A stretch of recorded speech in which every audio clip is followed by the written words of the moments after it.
आज हम चर्चा करेंगे मक्का फसल में प्रबंधन तकनीक के बारे में। तो मक्का फसल के बारे में सबसे पहले सबसे महत्वपूर्ण जानकारी दे दूं कि यह फसल हमारे देश में लगभग 8.8 मिलियन हेक्टेयर भूमि पर उगाई जाती है और इसका उपयोग आप कई प्रकार से करते हैं। खाने के रूप में भी कर लेते हैं, पशुओं के चारे के रूप में भी कर लेते हैं, इसके बाद कुक्कुट पालन करते हैं तो उनके दाने के रूप में भी कर लेते हैं। तो आज हम इसके प्रबंधन के बारे में विस्तृत चर्चा करेंगे। उसमें सबसे पहले आता है मृदा।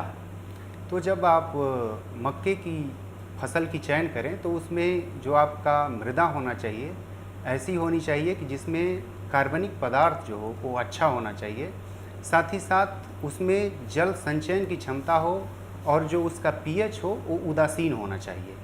और एक बात और ध्यान देना है कि जब आप मक्के की फसल लें तो जल भराव वाली जो भूमि है आपकी वहाँ पे इसकी खेती ना करें।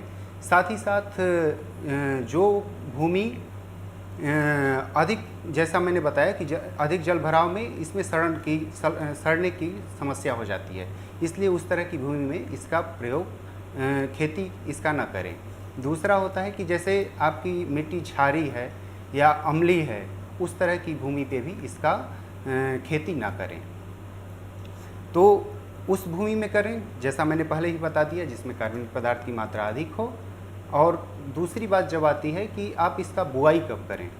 बुआई का जो उपयुक्त समय है किसान भाइयों, आपको बताना चाहूँगा कि जून का अंतिम पखवाड़ा अभी आने वाला है, यहाँ से शुरू होता है और जुलाई के पहले पखवाड़े के, मतलब कि जून के अंतिम पखवाड़े से लेकर जुलाई के पहले पखवाड़े तक इसकी खेती कर देनी चाहिए। और बीज दर की भी बात आती है, तो बीज दर जो होना चाहिए मक्के में वो अलग अलग मक्के की प्रजाति में अलग अलग बीज दर लगता है। जैसे सामान्य मक्का यदि आप ले रहे हैं या क्वालिटी प्रोटीन मक्का ले रहे हैं तो उसमें इसका जो बीज दर होता है वो 20 किलोग्राम प्रति हेक्टेयर होता है। जो दूरी होती है पंक्ति से पंक्ति के बीच में वो 60 सेंटीमीटर होती है और जो पौध से पौध की दूरी होती है वो 20 सेंटीमीटर होती है।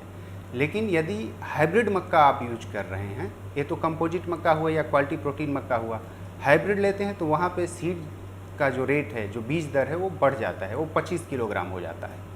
फिर आप यदि स्वीट कॉर्न ले रहे हैं तो उसमें जो बीज दर होती है वो है 8 किलोग्राम प्रति हेक्टेयर और जो दूरी होती है पंक्ति से पंक्ति के बीच में वो 75 सेंटीमीटर और जो पौध से पौध की दूरी होती है वो होती है 30 सेंटीमीटर।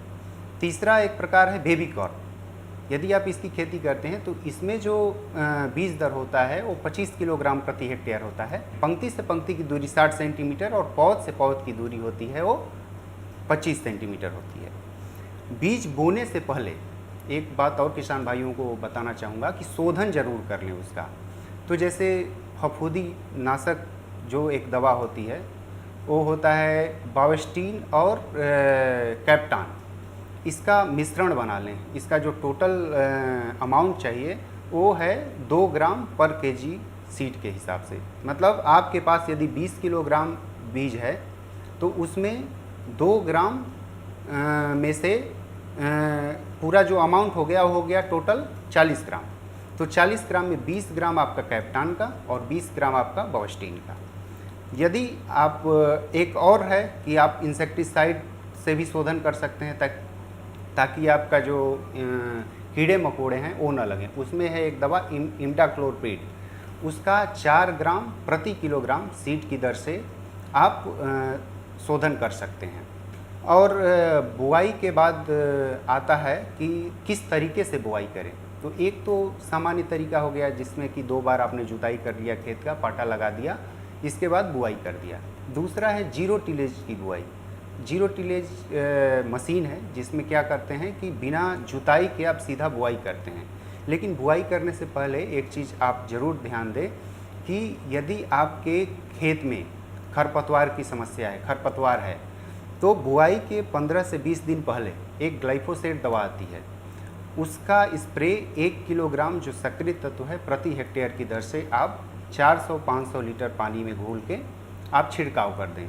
इसके बाद 15 से 20 दिन बाद आप जीरो टिलेज से बुआई कर सकते हैं। दूसरी विधि है बंड पे बुआई का या मेड़ों पे बुआई का कह सकते हैं। उसमें मेड़ बना लीजिए मेढ़ के ऊपर आप मक्के की बुआई कर दें। स्पेसिंग दूरी जो है मैंने बता दिया है। तो इसमें क्या होता है कि आपकी जो मेढ़ों की बुआई है इसमें पानी की भी बचत होती है, इस प्रकार से ये लाभदायक भी है। फिर न्यूट्रिएंट मैनेजमेंट, पोषक तत्व प्रबंधन की बात आती है मक्के में। तो सबसे पहले मैं किसान भाइयों को बताना चाहूँगा कि आप मिट्टी की जांच कर लें और उसके हिसाब से आप नाइट्रोजन, फास्फोरस और पोटेशियम का प्रयोग करें।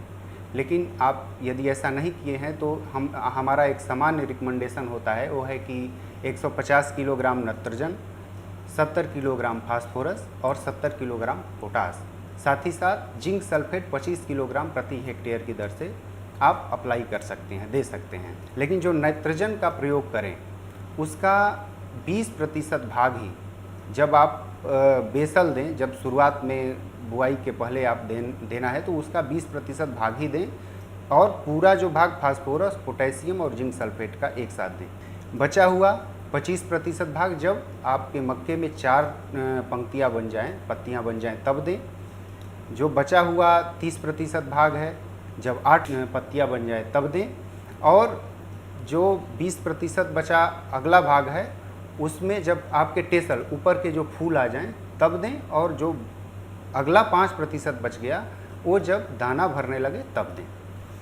फिर बात आती है सिंचाई की। तो किसान भाइयों, सिंचाई के लिए जो मक्के में जो संवेदनशील अवस्था है जिस पे देना बहुत ही ज़रूरी होता है, एक तो होता है कि जब पौधा छोटा हो, यंग हो, 20 से 25 दिन बाद ज़रूर आप सिंचाई करें। इसके बाद जब उसमें जब आपका मक्का घुटने के हाइट का हो जाए तब सिंचाई ज़रूर दें। इसके बाद जब उसमें दाना भरने लगे तब सिंचाई दें। तो ये सिंचाई की जो अवस्था है इस पे पानी देना बहुत ही ज़रूरी होता है। फिर इसके बाद हमारा जो मक्के में मुख्य समस्या होता है जैसे कीड़े मकोड़ों का होता है, तो उसमें सबसे जो एक कीड़ा लगता है वो लगता है स्टेम बोरर, जिसको बोलते हैं कि तना छेदक। तो क्या करता है कि जब आपका मक्के का अंकुरण हो गया उसके 20 से 25 दिन बाद वो अंडा उसके मक्के के पत्तियों के पीछे दे देता है। इसके बाद उसका जब लार्वा बनता है तो पत्तियों को खाने लगता है। इसके बाद जो तना होता है उसको भी खाने लगता है। तो इसके कंट्रोल के लिए हमारे पास कई दवाएं हैं जिसका प्रयोग कर सकते हैं। उनमें से है एक फोरेटेन जी, मतलब ग्रेनुल होता है, इसका आप अप्लाई कर सकते हैं, या कार्बेरिल 4G एक दवा आती है उसका अप्लाई कर सकते हैं। इसको देने का तरीका ये है कि 50 किलोग्राम आप बालू ले लें और उसमें इस दवा को मिक्स कर दें, कोई एक दवा जो मैंने बताया, और इसके बाद उसका छिड़काव कर दें। या एक दवा डाइमेथोएट आता है, इसको आप स्प्रे कर सकते हैं 660 मिलीलीटर प्रति हेक्टेयर की दर से 400 से 500 लीटर पानी में घोल के। फिर टर्माइट और सूट फ्लाई की भी समस्या आती है, तो उसके लिए सीड शोधन, जैसा कि मैंने पहले बताया कि बवस्टीन और कैप्टान के मिश्रण से आप सीड का जो बीज का शोधन कर लें तो इससे निजात पाया जा सकता है। तो इसके बाद एक चीज़ और मैं बताना चाहूँगा कि जो आप प्रजातियों का चयन करें किसान भाई मक्के की खेती में, खासकर जब अभी खरीफ का मौसम है, तो जो प्रजातियों का चयन करें उसका ध्यान जरूर दें, क्योंकि हर मक्के के लिए अलग अलग प्रजातियाँ हैं। जैसे आपको क्वालिटी प्रोटीन मेज लेना है तो उसके लिए प्रजाति है शक्तिमान 1 हो गया, शक्तिमान 2 हो गया, शक्तिमान 3 हो गया, या फिर आपका HQPM 1 हो गया। या जैसे चारे के लिए आप ले रहे हैं, चारे के लिए उसमें जो बीज दर होता है वो अधिक होता है, जैसे मैंने बताया उसमें 50 किलोग्राम प्रति हेक्टेयर की दर से बीज दर लगता है, और जो दूरी होती है पंक्ति से पंक्ति के बीच में वो 30 सेंटीमीटर और पौध से पौध के बीच में होती है वो 10 सेंटीमीटर होती है। तो यदि आप चारे के लिए फसल ले रहे हैं मक्के की, तो उसमें आपको एक बहुत अच्छी वैरायटी है अफ्रीकन टाल करके, उसका आप प्रयोग कर सकते हैं। या जैसे आप सामान्य मक्का के लिए ले रहे हैं तो बहुत शीघ्र पकने वाली यदि मक्का की बात करें तो उसमें सबसे पहले नाम आता है विवेक 4 हो गया, विवेक 17 हो गया, विवेक 21 हो गया, या आपका प्रकाश हो गया। या जैसे देर से पकने वाली कुछ मक्के की प्रजातियां हैं, जैसे कि आपका PMH 1 हो गया, PMH 3 हो गया, और एक दो प्रजातियां ऐसी हैं जो जैसे मैंने बताया कि जल भराव को ये सहन नहीं कर सकता, तो उसके लिए सबसे अच्छी प्रजाति है जो हमारे भारतीय कृषि अनुसंधान संस्थान द्वारा विकसित की गई है, उसमें है PEMH 5। इसमें लगभग 5 से 6 टन तक आप पैदावार भी ले सकते हैं। जल भराव की स्थिति को ये सहन कर सकती है। तो इस तरह से देखा जाए कि यदि आप जैसा मैंने बताया उस हिसाब से यदि आप खेती करेंगे तो उसमें आपका उत्पादन भी बढ़ेगा, साथ ही साथ आपके इनकम भी अच्छे होंगे।